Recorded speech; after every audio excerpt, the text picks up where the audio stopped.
एक युद्ध जो हजारों किलोमीटर दूर हो रहा है, वो आपके घर के राशन के बिल को कैसे बढ़ा सकता है? सोच रहे हैं कैसे? तो चलिए, मैं आपको बताता हूँ।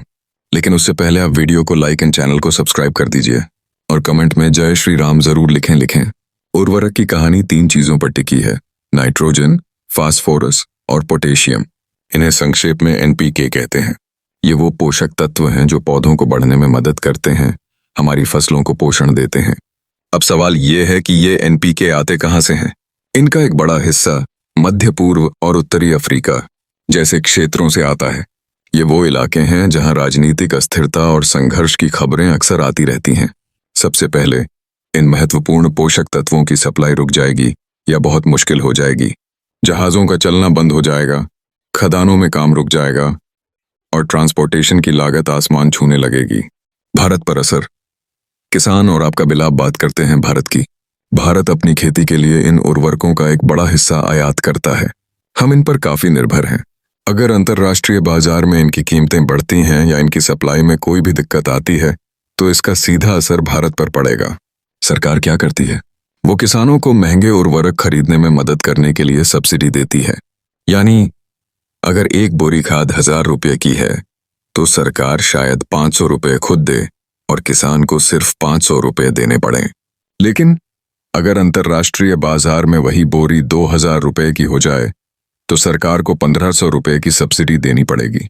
इससे सरकार के बजट पर भारी दबाव पड़ता है। जब सरकार पर दबाव पड़ता है तो वो अक्सर पूरी सब्सिडी नहीं दे पाती या फिर मजबूरी में किसानों के लिए उर्वरक महंगे हो जाते हैं।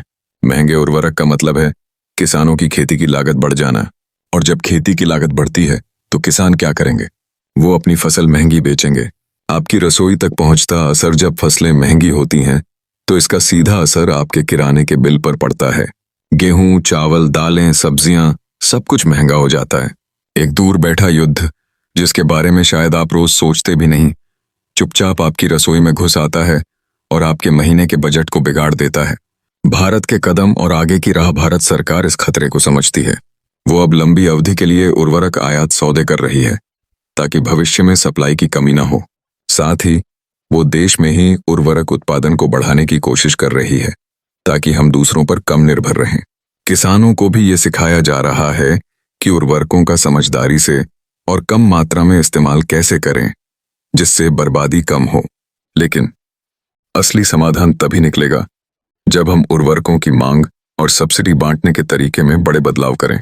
हमें एक ऐसी व्यवस्था बनानी होगी जो टिकाऊ हो, जहां हमारी कृषि व्यवस्था किसी भी अंतर्राष्ट्रीय झटके को झेल सके और आपके घर का राशन का बिल बेवजह न बढ़े।